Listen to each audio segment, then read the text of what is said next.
why I was so awkward about that. Woo, I'm always awkward about everything, but that was particularly bad. Hello everyone, my name is Livia and welcome back to my channel.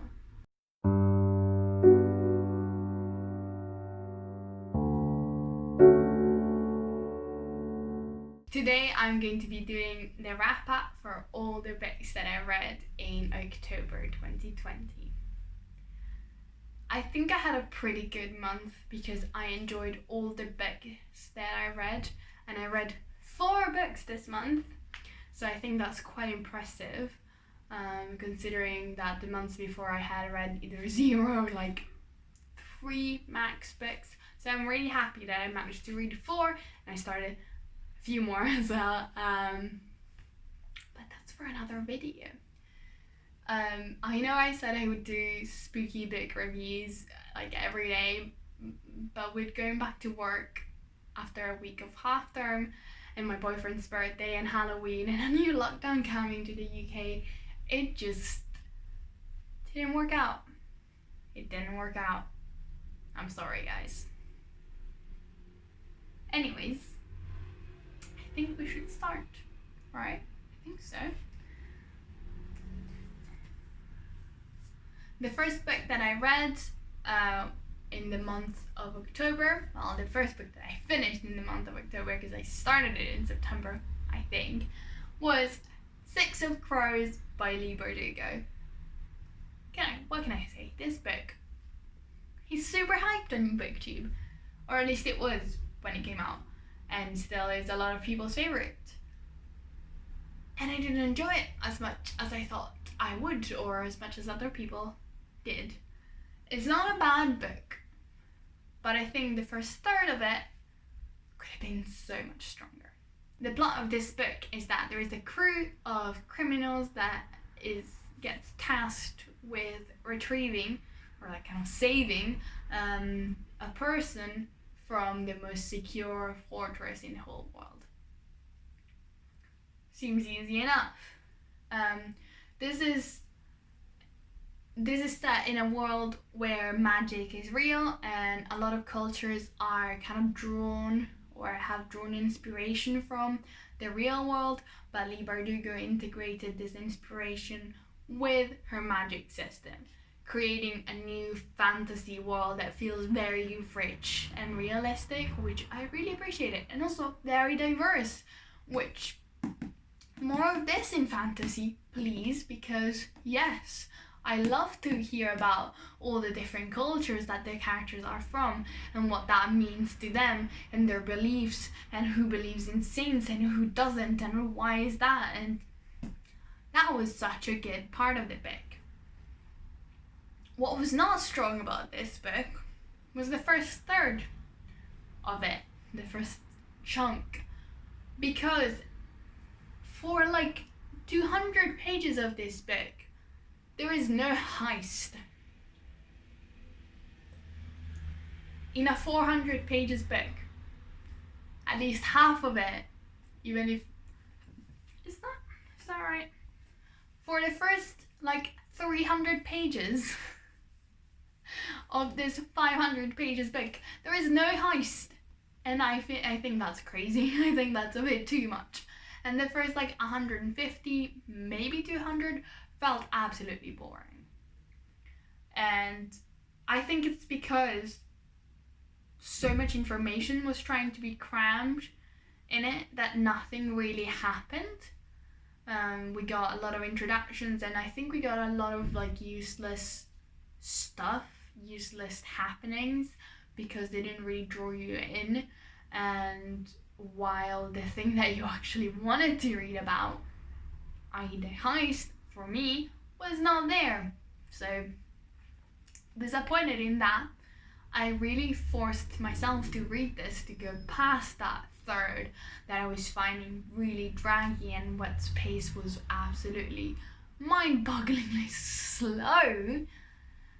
And then I really enjoyed the rest, because once you actually start caring about the characters, you realize that they are pretty interesting. They're not 16-year-old. Nothing that anyone will say will convince me otherwise, because they're not 16 years old. In my mind, they're like 20. So maybe 18 because they are emotionally a bit stunted. But they're not 16.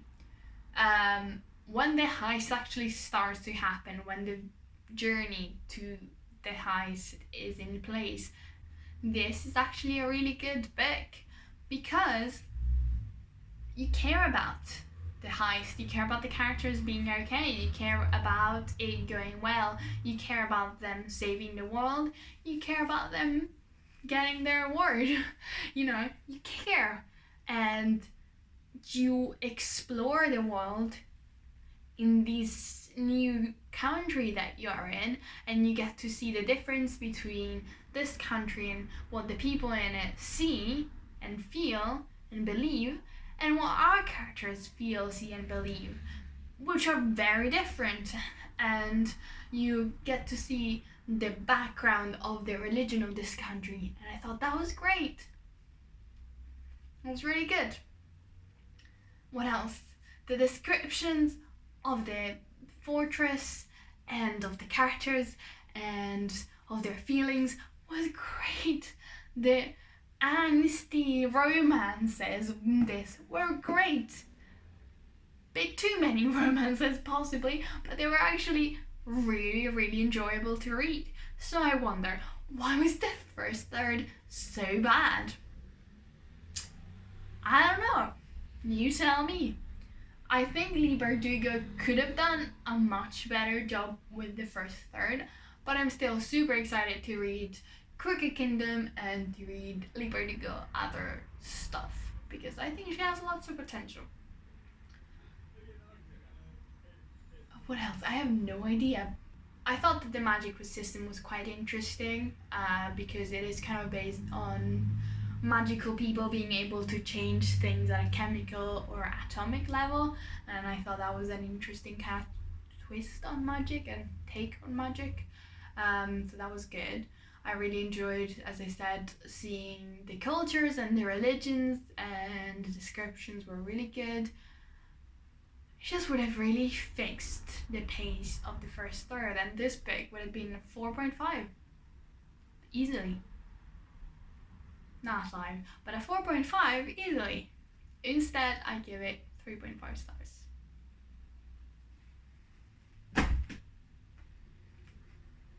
I threw my book, and there's nothing you can do to stop me. The next book that I read was Sense and Sensibility by Jane Austen, and I really enjoyed it. I am a fan of all Jane Austen things, Jane Austen era stuff, both writing, films, historical fiction, everything. I love it. I have watched every single film that's been taken from a Jane Austen novel, which is why I had already seen Sense and Sensibility at least once, if not more times. Definitely more times than once.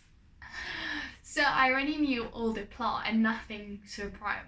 Very few things surprised me really, but that didn't take away much from the book. I absolutely enjoyed it, and I thought it was hilariously funny, entertaining, and kind of brilliant. So Sense and Sensibility is the story of the two sisters, which is very common in Jane Austen, if you didn't know. Anyways, the story of two sisters who are very different from each other. One is all sense, so she's very proper, she respects the rule of decorum, and she thinks that society moves a certain way and you should move with society. And the other one is all driven by sensibility, so she's driven by what she feels rather than what she thinks is proper. And after the death of their father, they will have to move with their mother and their youngest sister to a cottage, and they will both have to deal with this change in lifestyle, as well as they go through some turbulent romances. the main theme of this book was the opposition, the parallels between the two sisters, because where one, as I said, is all proper, the other one is all driven by feelings. And this definitely reflects on the people that they love, because I don't want to say why, because that could be a spoiler, but it definitely reflects on who they love, and this virtue, no, and these characteristics that they have drive the conflict in the story, especially the conflict in the romances. So the main moral of the story was that sense has to be driven by sensibility. Like, you have to have sense, but at the same time you have to have sensibility and show what you feel. But sensibility cannot be let alone to drive your judgment, because it could land you in trouble if you're a woman in a Jane Austen era, because that's how it was. That felt very outdated, because it is absolutely not like that anymore. It's not like I am going to wait for a man to make a marriage proposal before I confess my feelings. That's not happening. Lol. 2020. Get with the time, Jane Austen. Lol. I think I'm so funny. But so the moral of the story felt very outdated and very useless to me. Come on. But the book itself was actually really enjoyable. It was really, really fun, and I liked the characters, I liked their romances. Even the few of the characters, I was shouting at them the whole time about what the fuck they were doing, because they were being absolutely ridiculously dumb. The plot, while it wasn't new to me, it was really exciting anyway. And the snarky comments and descriptions that Jane Austen uses in throughout this novel were amazing and hilarious. And I just love to see a representation of 18th century society. Just, I love it. It just is, I vibe with it so much. So I gave this book a 3 out of 4 stars, and I'm gonna read more Jane Austen, hopefully Emma soon. I think I'd like Emma for some reason, I don't know why. I'm so excited.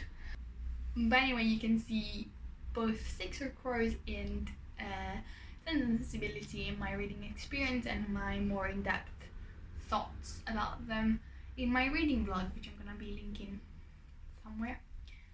The next book that I read is If We Were Villains by Amel Rio. And I don't even know how to talk about this book, because it was absolutely fantastic.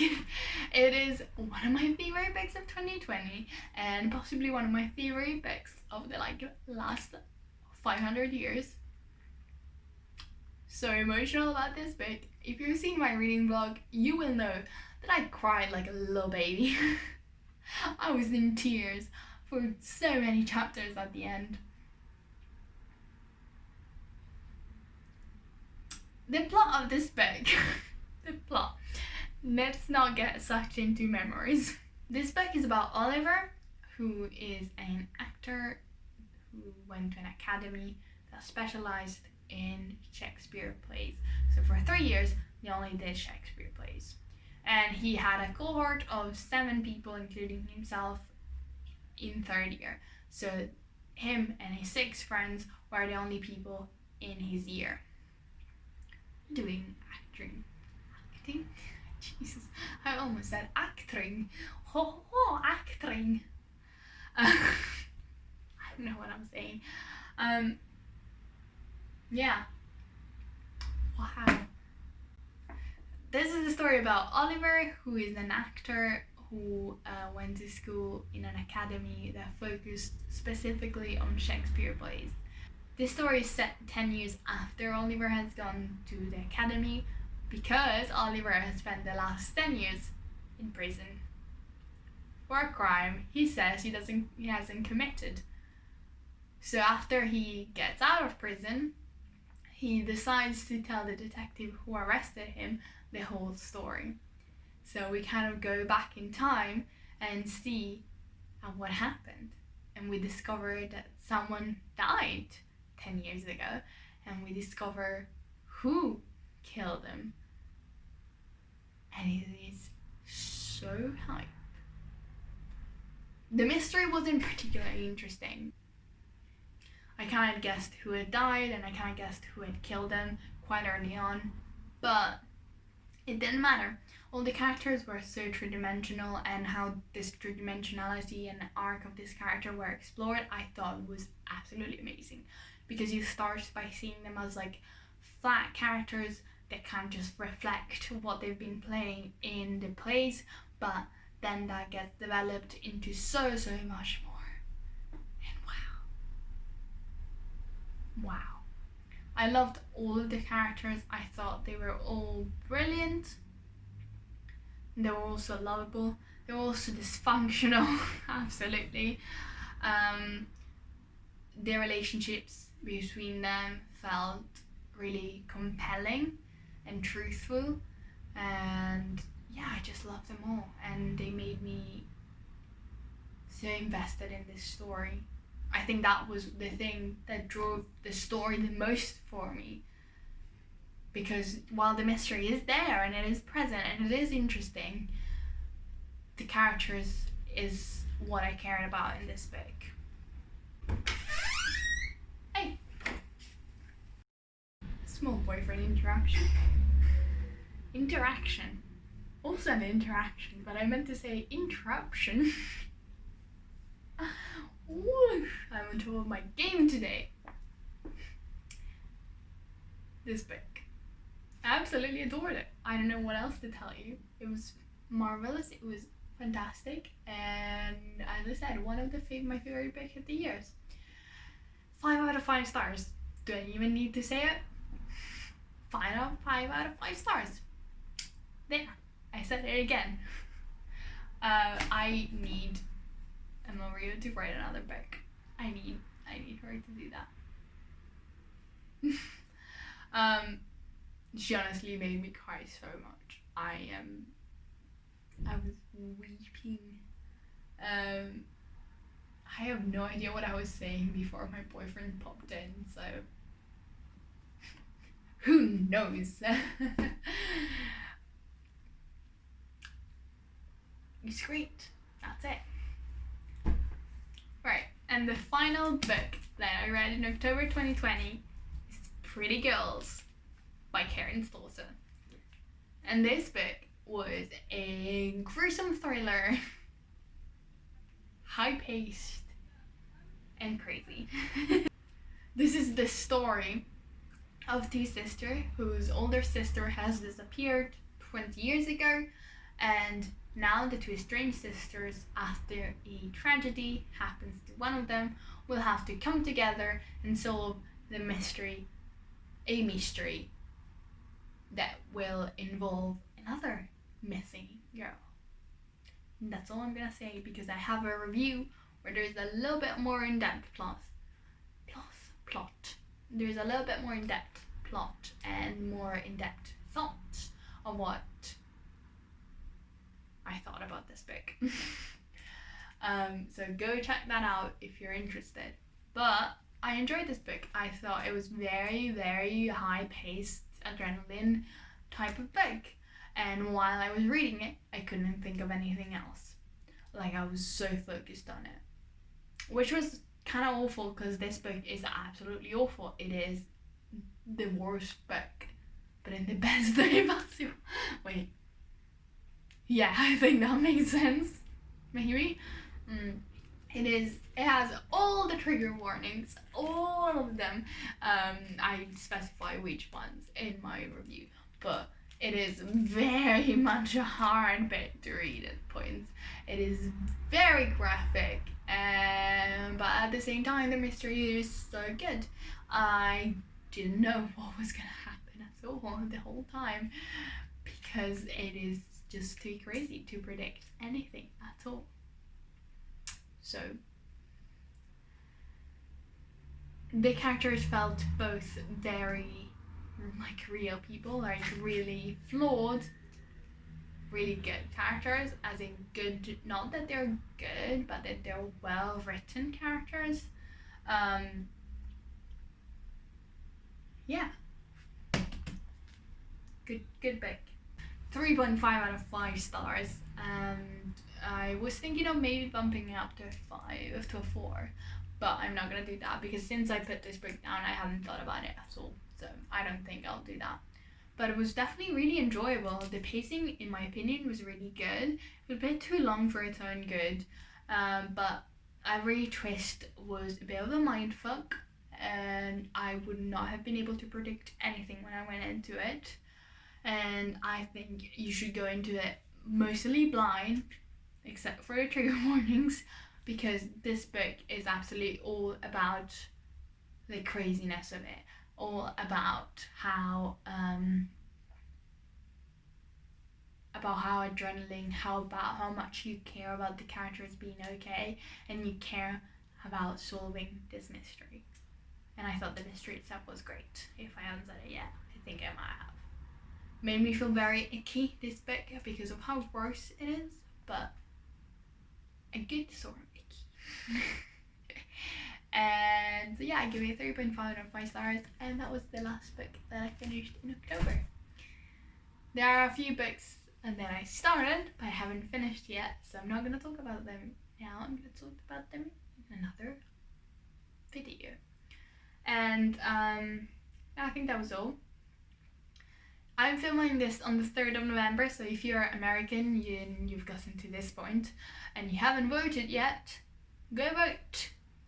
Go freaking vote, please. I'm scared of this election, and I'm not even American, nor living in that country, so please go vote. And also, I always leave some links in the description of issues that are important to know if you want to know more about them, if you don't know. Because it is important to be informed. I don't know why I was so awkward about that. Woo, I'm always awkward about everything, but that was particularly bad. Anyway, yeah, that was all the books, my wrap up for October 2020. And I think I was really lucky with all the books that I read because I enjoyed them somewhat. And I'm excited to read even more in November. I would like to say because of lockdown, but really it's not like things are gonna change much for me. I haven't been doing anything anyway, so. And I think that was all. Please check out my other videos. I'm gonna link here my reading vlog for If We Were Villains and my review for Pretty Girls, because they're my last 2 vlogs, my last 2 videos is what I meant to say, and I think they're pretty good if I can say so myself. And anyways, yeah. Oh my god, I am so awkward. Why? My name is Livia, and that was fun. Let's do it again.